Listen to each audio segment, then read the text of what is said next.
महाराष्ट्र माझा मराठी न्यूज प्रस्तुत करता Sunfriend power solar solution private limited. प्रत्येक सणासाठी, प्रत्येक नात्यासाठी विश्वासाचं एकच नाव, ममता ज्वेलर्स उरण। शुद्ध सोनं, सुंदर दागिने, ममता ज्वेलर्स। येत्या 26 तारखेला रविवारी येत्या 26 तारखेला आम्ही हा मोर्चा काढत आहोत। हा मोर्चा निघेल शिवाजी पार्क शिवतीर्थावरून हा निघेल आणि हा मोर्चा जाईल सिद्धिविनायकाच्या इकडे।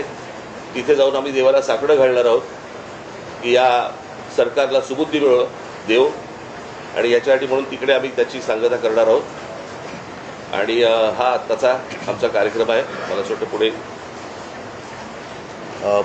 मी कालच दिल्लीला जाऊन आलो, माझ्या आधी अमित पण जाऊन आला। आपल्या माध्यमातून ही दृश्य संपूर्ण जग पाहत आहे। एक गोष्ट नक्की की हा विषय केवळ नीटच्या परीक्षेपुरता मर्यादित नाही आहे, कारण ज्या वेळेला मी गेलो माझ्यासोबत संजय राऊत होते, अनिल देसाई, अरविंद सावंत ही सुद्धा मंडळी होती, खासदार होते। आणि त्या गर्दीमध्ये एक व्यक्ती राजा तिकडे संजयला असं भेटला की त्यांनी विचारलं की आप कहाँ से आए हो। संजयने विचारलं, तर मैं बिहार से आया हूँ लेकिन मैं हूँ तो मध्य प्रदेश का। तर तो काही विद्यार्थी वाटत नव्हता, पण मध्यमवयीन तरुण होता। तर त्याला विचारलं आप क्यों आए हैं, तर त्यांनी सांगितलं की माझा व्यवसाय नीट चाललेला होता, माझी रोटी व्यवस्थित चालू होती, पण नोटबंदीच्या वेळेला माझी पूर्ण उद्योगधंदा रोजीरोटी उद्ध्वस्त झाली आणि तो राग व्यक्त करायला मी आलेलो आहे। म्हणजे हे एक निमित्त झाले असं म्हणा पाहिजे तर, परंतु हा गेल्या काही वर्षातला राग हा आता उफाळून वरती आलेला आहे। दुर्दैवाने आज मी वृत्तपत्रात वाचलं आणि कालच आपल्या माध्यमातून मी बघितलं की न्यायमूर्तींना किंवा न्यायालयाला या प्रकरणाकडे लक्ष द्यायला वेळ नाही असं ते म्हणाले। आता विषय असा झालेला आहे की दिल्लीमध्ये मला सुद्धा तिथल्या काही मुली भेटल्या आणि त्या संतप्त होत्या। त्या सांगत होत्या की आमचे कपडे फाडले गेले, वाटेल तसं मारलं गेलं, काही ठिकाणी तर लाठ्या काठ्यांना खिळे लावून, गजलेले खिळे लावून मारलं गेलं, डोकी फोडली गेली। आणि काल एक व्यक्ती, जी महिला म्हणजे मुलगी जी अत्यवस्थ होती, मला कल्पना नाही, आता तिथे येता वाचलं की आता आहे की नाही मला माहिती नाही आहे।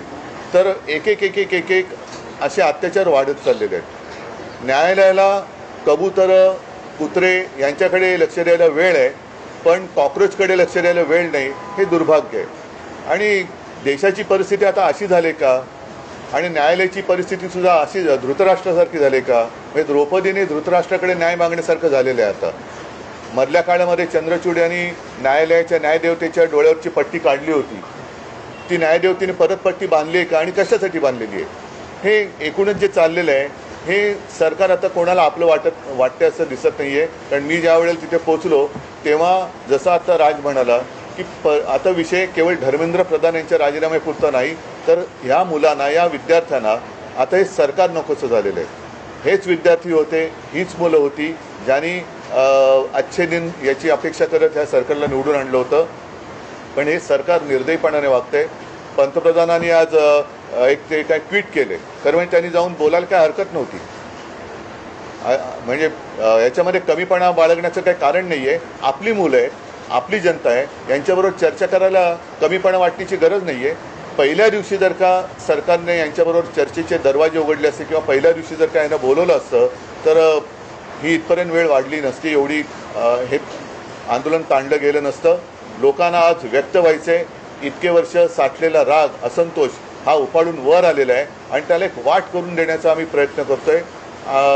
ही वाट करून देत असताना सर्वांना सांगतोय की कोणीही, कारण बरेच जण या असंतोषाच्या ठिणगीला वेगळं वळण लावण्याचा प्रयत्न करत आहेत, मग पोलिसांवरती हल्ले करण्याचा प्रयत्न करत आहेत। काही गुंड म्हणजे सिव्हिल ड्रेसमधले लोक, यांच्यात पोलिसांच्या लाठ्या यांच्या हातात कशा आलेल्या आहेत, मग त्यांच्या तिकडे नावाची पट्टी पण नाही आहे, काही कपडे त्यांचे पोलिसांचे नाही आहेत। म्हणजे हे गुंड, आता माझं मग असं म्हणणं आहे की हे आंदोलन मोडायला पाकिस्तानमधून गुंड भाजपने आणलेत का, कारण यांची काय ओळख पाळख काही नाही आहे। त्यांना ओळख विचारलं तर सरळ ते काय त्यांच्या निर्विकार चेहऱ्याने ते आपले बघतात लोकांकडे, काही त्यांना पडलेलं नाही आहे, ना मुलांच्या व्यथेची त्यांना जाणीव आहे ना त्यांच्या वेदनेची त्यांना जाणीव आहे. बेसुमार लाठीमार करतायत आणि अशी ही सगळी गुंडागर्दी ही सरकार चालवत असताना कोणी गप्प बसू नये. आपण व्यक्त व्हायला पाहिजे आणि त्या व्यक्त होण्यासाठी ती वाट करून देण्यासाठी येत्या रविवारी आम्ही मी मोर्चा म्हणण्यापेक्षा एक देशाची ताकद काय असते ही ताकद दाखवून देण्यासाठी ह्या मोर्चाचं आयोजन केलेलं आहे. जसं राजने सांगितलं की शिवाजी पार्क ते सिद्धिविनायकला राज आपण जाऊन 2 गोष्टी करू. एक तर या सरकारला सुबूत दिले, नाहीतर सिद्धिविनायकाला साकडवलं की या देशावरती आलेलं हे अरिष्ट सरकारच्या रूपाने हे लवकरात लवकर दूर कर. सरन्यायाधीश म्हणाले की सीसीटीव्ही फुटेज मग अशात तोच विषय राहिला की सरन्यायाधीश जे बोलले की सीसीटीव्ही फुटेज पाहण्यासाठी आमच्याकडे वेळ नाहीये. मुळात ह्यांच्यामुळेच हे धुरळ सुरू झालं ना. जन्मदाते ते जन्मदाते तेच आहेत ना. आणि त्यांनी जन्म दिल्यानंतर त्या पोराकडे बघायला नको. मी महाराष्ट्रामधले पोलीस ह्या सर्व आंदोलनकर्त्यांना चांगलं सहकार्य करतायत. काही त्रास देत नाहीये. काही गोष्टी झाल्यात. माझ्याकडे आता एक व्हिडिओ आलाय. मला असं वाटतं की मी तो आता मुंबई पोलीस कमिशनरने देखील पाठवलेला आहे.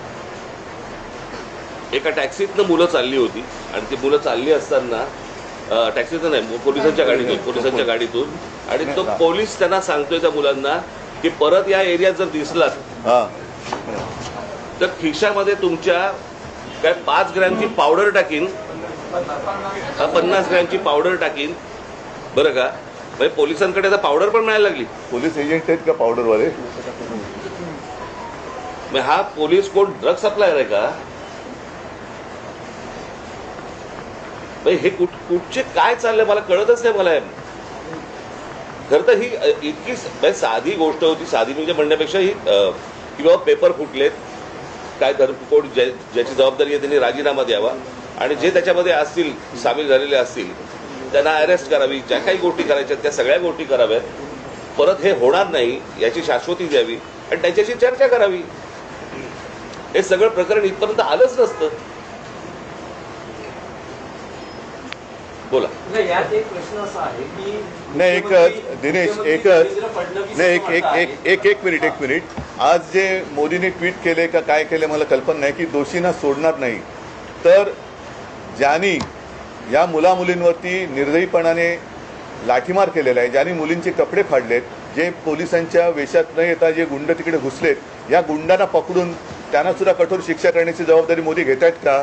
हे गुंड कोणी घुसवले होते? हे गुंड कोणी आणले होते? आणि राजरोज फिरतात त्यांचे पण व्हिडिओ आहेत.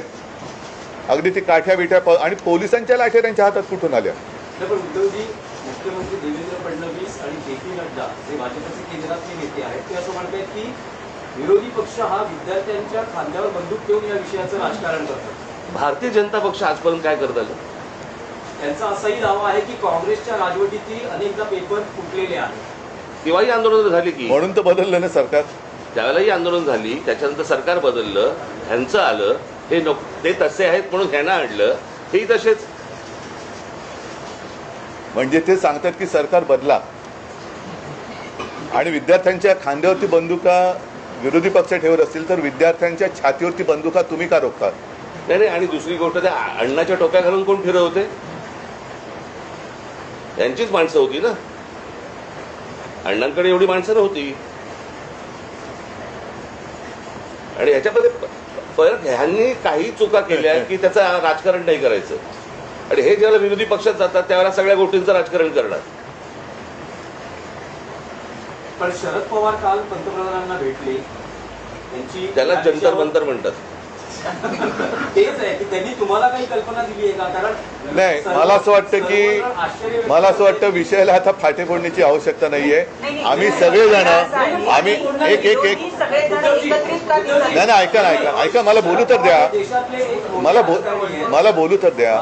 माझं म्हणणं काय आहे की जसं आज मी आणि राजा एकत्र आलेलोच आहोत, त्याच्या आधी सुद्धा मी सगळ्यांना आवाहन केलेलं आहे की ज्यांना देशाच्या भविष्याविषयी चिंता आहे.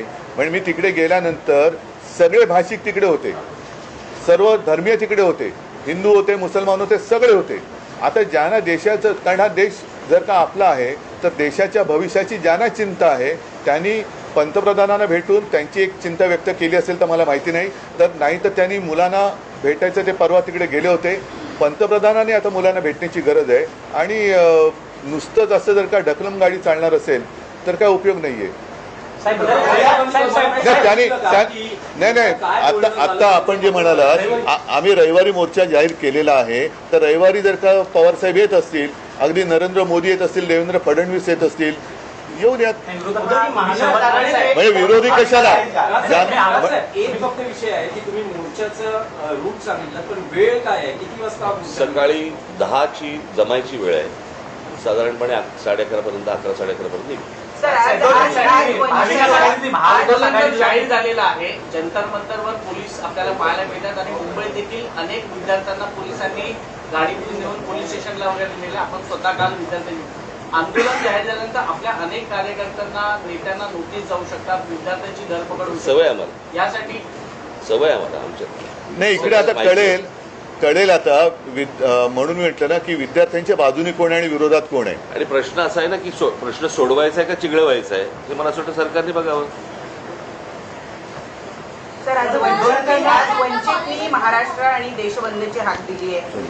26 तारखेला तुम्ही आता मोर्चा काढणार आहात. प्रत्येक राजकीय पक्ष वेगवेगळ्या गोष्टी करण्यापेक्षा तुम्ही पहिली गोष्ट म्हणजे आता हे ते जाहीर करणारे आम्हाला माहीत नव्हतं, त्यांनी स्वतंत्रपणे जाहीर केलं ही गोष्ट, बरोबर आहे. आम्ही देखील जे काही, ज्याला मोर्चा म्हणा किंवा काही म्हणा, या सगळ्या गोष्टी करताना तिथे आमचे राजकीय पक्षाचे झेंडे नसणार, कळलं का? तिथे जर कुठचे झेंडे असतील तर ते फक्त तिरंगे असतील, देशाचा झेंडा असेल, बाकी कुठचेही राजकीय पक्षाचे झेंडे त्या सगळ्या अख्यामध्ये कुठेही नसणार. आणि आत्ता उद्धव सांगतात त्याप्रमाणे काँग्रेसशी देखील बोलणं चालू आहे, ते देखील सहभागी. काल माझं बोलणं झालं, राहुलजींशी पण झालं, मग सपकाळांचा फोन आला होता आणि त्यांनी पण सांगितलं की आपण एकत्रितपणाने या गोष्टी करू. आता हे आम्ही परवाच्या मोर्चाची घोषणा तर केलेली आहे, आता त्यांना सुद्धा आम्ही सांगतोय सगळ्यांनीच, अगदी पवार साहेबांना असेल आणि भारतीय जनता पक्षातल्यांना सुद्धा, जे विद्यार्थ्यांचे खरे पालक आहेत, ज्यांना विद्यार्थ्यांबद्दल, तरुणांबद्दल चिंता आहे, आणि असे अनेक भाजपची लोक आहेत की त्यांना आता असं वाटतं की आपण भाजपचे समर्थक राहून गुन्हा केला, ते सगळेजण या मोर्चात सहभागी होऊ शकतात. आणि मला असं वाटतं एकच मिनिटं, आणि मला असं वाटतं विद्यार्थ्यांबरोबर आवाहन करीन की पालकांनी देखील याच्यामध्ये सामील व्हावं. फोन केलं, फोनवर बोलू. नाही, एक तर काय झालं, मी तिकडे रात्री पोहोचलो त्यावेळेला त्यांचं आंदोलन नुकतंच संपलं होतं आणि त्यांना मला वाटतं ते कुठलं छत्रसाल स्टेडियम तिकडे नेलं होतं. मला जंतर मंतरवरती जायचं होतं कारण अभिजित आणि सगळेजण तिकडे वाट बघत होते. मी तिकडे गेल्यानंतर मग माझी काही भेट झाली नाही, पण काल सकाळी माझं फोनवरती बोलणं होतं. भविष्यामध्ये आपण जंतर मंतरवर विद्यार्थ्यांशी थेट संवाद करण्यासाठी जाणार आहात? अरे मी आत्ताच गेलो असतो, माझी तब्येत बरी नव्हती. नाही, दुसरा मुद्दा काय माहिती आहे ना, जंतर मंतरवरती एक केंद्रबिंदू झालेला आहे, पण हे आता पूर्ण देशाची भावना आहे. म्हणून मी जे म्हटलं ना की एक राष्ट्र एक भावना, जो जिथे जिथे आहे तिथे त्यांनी या गोष्टीचा विरोध व्यक्त केला पाहिजे. सगळेजण काही जंतर मंतरवरती पोहोचू शकतात, जाऊ शकतात आणि जाण्याची गरज आहे असं मला वाटत नाही. आज ग्रामीण भागात सुद्धा आंदोलनं होत आहेत, राज्यातल्या आणि देशातल्या अनेक शहरांमध्ये ही आंदोलनं होत आहेत. विद्यार्थी झुंडीने बाहेर पडत आहेत. आणि कालच एक मी व्हिज्युअल बघितलं की एक तरुणी त्या पोलिसांच्या गाडीसमोर एकटी उभी राहिली होती, इथेच बाजूला. ही तरुणांची ताकद आहे. ज्या ताकदीला झुरळ समजलं जातं, त्या झुरळांच्या ताकदीला आता हे घाबरलेले आहेत.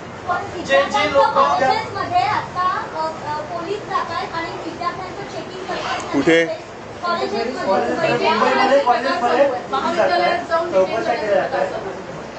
काय कसले चेकिंग करतात?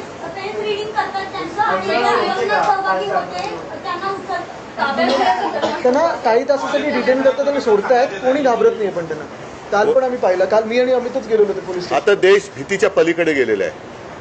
आणि काल सुद्धा मी तिथे ज्यांना भेटलो ना, एक तो तुमच्याच माध्यमातून बघितलं, तो एक मुलगा उभा आहे ना, मारो मारो मारो, तो नागपूरचा मुलगा आहे. तो भेटला मला, तो काय करतील मारून मारून, काय करतील. आणि असं जगून तरी काय फायदा आहे. म्हणजे हे लोक आता त्या भीतीच्या पलीकडे गेले. त्याच्यामुळे चेकिंग, तुम्ही त्यांची मनं नाही ओळखली, शरीर किंवा कपडे चेक करून काय करणार, त्यांच्या मनात काय चालले ते ओळखा ना. सोनम वांगचुक यांनी काल त्यांची भूमिका जाहीर केली. विद्यार्थ्यांचं म्हणणं काय होतं यावर चर्चा झाली का? आलं नाही तुमच्यापर्यंत? त्यांनी व्हिडिओ काढले होते ना. ऑडिओ व्यवस्थित नाहीये. सोनम वांगचुक यांचं असं म्हणणं आहे की विद्यार्थ्यांवर ज्या केसेस आहेत हो. त्या मागे घेतल्या तर आपण आंदोलन किंवा उपोषण संपवतो. तुमचं विरोधी पक्षाचं काय म्हणणं आहे की याचा लॉजिकल एंड म्हणजे धर्मेंद्र प्रधान यांचा राजीनामा तेव्हाचे आंदोलन थांबेल, की सरकार असं म्हणते की चर्चा करायला या, लोकसभेत संसदेत यावर चर्चा होईल आणि त्यानंतर मग पुढचा निर्णय घेण्यात येईल. आता तिकडे Logical end काय? नाही बघा, आता प्रत्यक्षात तिकडे काय चाललंय, कारण मी मागे प्रेस कॉन्फरन्स घेतली होती. नाही, मी इथेच बोललो होतो, मला वाटतं की काही वर्षांपूर्वी म्हणजे 2018 साली एक जी डी अगरवाल नावाचे गृहस्थ होते, ते गंगेसाठी उपोषणाला बसले होते. सरकारने लक्ष नाही दिलं. 115व्या दिवशी त्यांनी प्राण सोडला. गंगा आणखीन वाईट झाली. म्हणजे करोनाच्या काळात तर मग गंगेमध्ये मृतदेह पण सोडले गेले. मग या सरकार हे निर्दयी आहे. मी वांगचुकना त्यांना तिथून हलवण्याच्या आधी 1-2 दिवस आधी फोनवरनं बोललो होतो आणि मी त्यांना हेच सांगितलं होतं की आपण उपोषण सोडा, कारण उपोषण कोणासमोर करायचं, ज्यांना काहीतरी संवेदना आहेत. ह्या सरकारला संवेदना नाही आहे. त्याच्यामुळे त्यांना असं वाटतं की अशी लोक गेलेली बरी, म्हणजे एकदा काय ते सगळं स्मशान शांतता होऊ द्या. पण तसं दिसत नाही आहे. अनेक जण आता प्रत्येकाच्या मनामध्ये ही ठिणगी पेटलेली आहे. त्याच्यात तुमचा जो विषय आहे की धर्मेंद्र प्रधान, शेवटी मग जबाबदारी कोणाची आहे? जे जबाबदार आहेत त्यांना सोडणार नाही. मग धर्मेंद्र प्रधान पहिले जबाबदार आहेत, त्यांना का सोडताय? आणि धर्मेंद्र प्रधान पण कोणी एकेकाळी पेपर फुटीच्या विरुद्ध रस्त्यावर उतरले होते असं म्हणतात, जे आता विद्यार्थ्यांचं नशीब फोडतायत. तुम्हाला काय वाटतं की चर्चेतून, सरकारमध्ये चर्चेला या, यातून मार्ग काढू? तुम्हाला असं वाटतं की चर्चेतून मार्ग हे सुरुवातीला करायला पाहिजे होतं ना. हीच गोष्ट उपोषणही झालं नसतं, लाठीचार्ज झाला नसता, मुलांनी मार नसता खाल्ला. काय झालंय, आता घराघरामध्ये हे सगळं पोहोचलेलं आहे आंदोलन. त्याच्यामुळे सरकार आता बॅकफूटवरती गेलं आणि म्हणून आता ते सांगतात की आमच्याशी चर्चा करायला या म्हणून. कळलं का?